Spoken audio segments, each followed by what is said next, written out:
Good morning plus two class. बेटे आज का जो टॉपिक आपके पास आता है वो है कि पी ब्लॉक एलिमेंट के अंदर जो नेक्स्ट हम टॉपिक पढ़ेंगे वो हम पढ़ेंगे कि नाइट्रोजन फैमिली की हम रिएक्टिविटी पढ़ेंगे टूवर्ड्स हैलाइड्स। मैंने लास्ट भी आपको बताया था कि हैलोजन हैलाइड्स तो बनेंगे, हैलोजन के जो टू वर्ड्स है उसकी हम रिएक्शंस देखेंगे आज। एक तो बेटे आपके पास क्या आएगा, इसका मतलब यहाँ पे क्या बनेंगे आपके पास हैलाइड्स की जो है फॉर्मेशन होगी। हैलाइड्स की फॉर्मेशन होने के बाद आपके पास यहाँ से क्या आएगा बेटा, हैलाइड्स जो यहाँ से बनेंगे, there are two types of halides. First of all आपके पास आएगा ट्राई हैलाइड्स। दो टाइप्स के हैलाइड बनेंगे, एक तो ट्राई हैलाइड बनेगा और दूसरा आपके पास बनेगा पेंटा हैलाइड। पेंटा हैलाइड तो बेटा पेंटा हैलाइड और ट्राई हैलाइड के अंदर मेन पॉइंट ऑफ डिफरेंस ही आपको यहाँ से देख के पता चल रहा है। ये पेंटा 5 और ये ट्राई 3। तो यहाँ से इसका जो जर्नल फॉर्मूला आपके पास आएगा वो आपके पास इसका आएगा MX3। MX3 ये इसका ये फॉर्मूला आएगा। और इसका पेंटा हैलाइड का आपके पास क्या आएगा, MX5।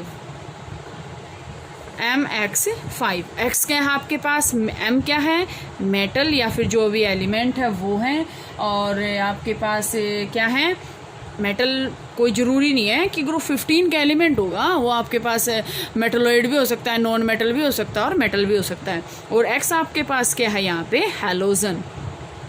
X आपके पास हैलोजन है, M आपके पास एलिमेंट है, MX3 है और ये MX5 की जो है यहाँ से फॉर्मेशन हो जाएगी। इसके बाद बेटा आपके पास क्या है, अब आपको पता होना चाहिए हैलोजन आपके पास होते कौन कौन से हैं। There are 4 halogen, fluorine, chlorine, bromine and iodine.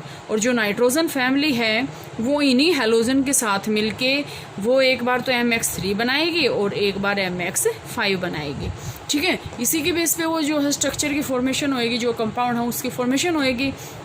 तो ये फॉर्मेशन होने के बाद देखो बेटा, अगर हम सबसे पहले जो है ट्राई हैलाइड्स की अगर बात करते हैं तो ट्राई हैलाइड्स के अंदर आपके पास होता क्या है। ट्राई हैलाइड्स का फॉर्मूला अभी मैं आपको बता रही थी क्या है, MX3। तो अगर हम इसकी प्रॉपर्टीज़ को बेटा अगर हम स्टडी करते हैं तो इसकी प्रॉपर्टीज़ में आपके पास क्या क्या आएगा। फर्स्ट ऑफ ऑल बेटे आपके पास क्या आएगा कि इसके जो कंपाउंड होंगे ना वो कोवलेंट होंगे। लेकिन आपके पास यहाँ से ये भी मेन पॉइंट है कि प्योरली कोवलेंट नहीं, वो परसेंटेज आयनिक करैक्टर उनके अंदर होगा। जो 11th क्लास में आपने पढ़ा था परसेंटेज आयनिक करैक्टर निकालना, मैंने आपको बताया था पोलराइजेशन और पोलराइजेबिलिटी, कैटाइन की और अनाइन की मैंने आपको बताई थी दोनों चीज़। ठीक है, तो यहाँ से ये क्या है, सेंट्रल मेटल पार्शियल आयनिक करैक्टर है। लेकिन आपके पास क्या है, जैसे जैसे हम नाइट्रोजन से और डाउन द ग्रुप जाएंगे वो जो आयनिक करैक्टर है ना, मतलब कोवलेंट करैक्टर तो डिक्रीज होता जाएगा और आयनिक करैक्टर जो है इंक्रीज होता जाएगा। ठीक है, जैसे अगर हम बात करें BiF3 की, बिस्मिथ F3, ये आपके पास क्या होता है, आयनिक होता है। लेकिन अगर हम हैलाइड की बात करें और BiCl3 या फिर BiBr3, ठीक है, ये जो भी हैलाइड का मतलब यहाँ से है, तो ये आपके पास क्या है, पार्शियली कोवलेंट है और पार्शियली क्या है, आयनिक है। लेकिन ये जो है प्योरली आयनिक है। यहाँ से इसका रीज़न आपको यहाँ से क्लियर हो जाना चाहिए कि ये प्योरली आयनिक क्यों है, क्योंकि फ्लोरीन आपके पास क्या होता है, मोस्ट इलेक्ट्रोनेगेटिव एलिमेंट है। तो ये कोवलेंट बॉन्ड तो बनाएगा ही नहीं, शेयरिंग क्यों करेगा, क्योंकि इसके अंदर इतनी पावर है कि बिस्मिथ में से इलेक्ट्रॉन लेगा, ये शेयरिंग क्यों करेगा। तो ये यहाँ से BiF3 क्या है, मोस्ट आयनिक है। और BiCl3, BiBr3 और BiI3 आपके पास क्या है, ये या फिर अगर हम इसका एंटीमनी का भी देखें, यहाँ से ये क्या आ जाएंगे, यहाँ से आपके पास ये आपके पास क्या आ जाएंगे, पार्शियली कोवलेंट और पार्शियली आयनिक होंगे। ठीक है, इसके बाद अगर हम बात करते हैं बेटा इसके स्ट्रक्चर की, तो MX3 का जो स्ट्रक्चर होता है वो आपके पास क्या होता है, इसका स्ट्रक्चर होता है पिरामिडल। कैसा स्ट्रक्चर है, पिरामिडल स्ट्रक्चर है इसका। तो पिरामिडल स्ट्रक्चर कैसे होता है, ये आपके पास मेटल है, ये इसके लोन पेयर हैं और ये इसका, ठीक है, ये इसका स्ट्रक्चर है आपके पास। ठीक है, ये है। इसके बाद आपके पास क्या है बेटा, ये आपके पास एक और क्वेश्चन है कि MX3 जो यहाँ से ट्राई हैलाइड बनेंगे, जो N नाइट्रोजन के साथ जो ट्राई हैलाइड बनेगा ना, नाइट्रोजन के साथ जो NCl3 अगर हम बात करें तो वो आपके पास क्या होता है, बहुत ही एक्सप्लोसिव होता है, बहुत ही एक्सप्लोसिव होता है। लेकिन अगर हम बात करें NBr3 नाइट्रोजन के साथ ब्रोमीन की, और अगर हम बात करें आयोडीन की, ये आपके पास एक एक नंबर में आ सकता है कि which one of this trihalides are called as explosive या कैटेगराइज्ड एज एक्सप्लोसिव। तो ये जो है NBr3 और Ni3 क्या होते हैं, अनस्टेबल अमोनिएट्स होते हैं बेटे, ये अपने आप को स्टेबल नहीं कर पाते। ठीक है, बहुत सारे रीजन्स होते हैं ये कि अपने आप को स्टेबल नहीं करते, बहुत सारे फैक्टर्स हैं।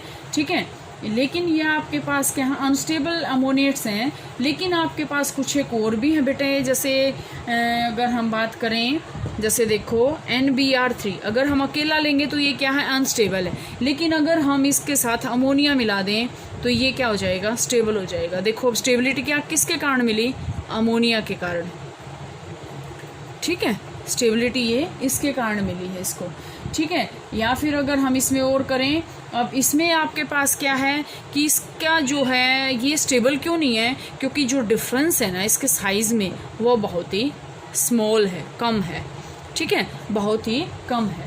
ओके, इसके बाद बेटा अगर हम बात करते हैं पेंटाहेलाइड्स की, पेंटाहेलाइड्स का फॉर्मूला मैंने अभी आपको बताया था, वो क्या होता है, MX5। MX5 की अगर हम बात करें, स्ट्रक्चर अगर हम देखें तो इसका जो स्ट्रक्चर होता है बेटे वो होता है आपके पास ट्राइगोनल पिरामिडल है, बाई पिरामिडल नहीं है, ट्राइगोनल पिरामिडल,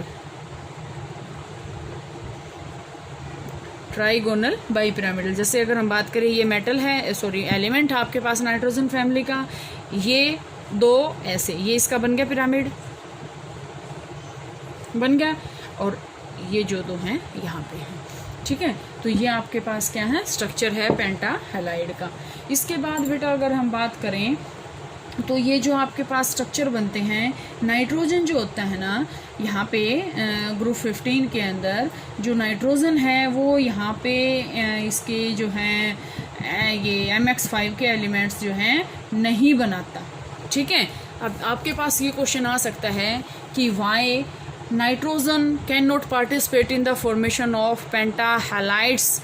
अब यहाँ से क्वेश्चन है कि NF5 NCl5 ये जो है formation is not possible. Why, ये है बेटा कि नाइट्रोजन जो है ना स्मॉल साइज़ है और ये अपने ऑक्टेट को जो है एक्सपेंड नहीं कर सकता।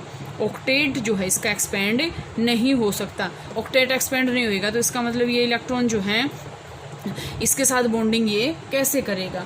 ठीक है, और क्या है, d ऑर्बिटल जो है इसके अंदर एब्सेंट होता है, ये भी इसका रीज़न है।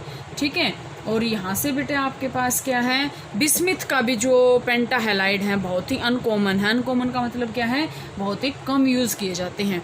और बिस्मिथ का अगर आपसे कोई रीजन पूछे तो बिस्मिथ क्यों नहीं बनाता, भाई बिस्मिथ का जो रीज़न है बेटा, बिस्मिथ का रीजन आपके पास यहाँ से आएगा कि बिस्मिथ जो है ना इनर्ट पेयर इफेक्ट के कारण जो है पेंटाहेलाइड की फॉर्मेशन बहुत ही कम करता है, इनर्ट पेयर इफेक्ट के कारण।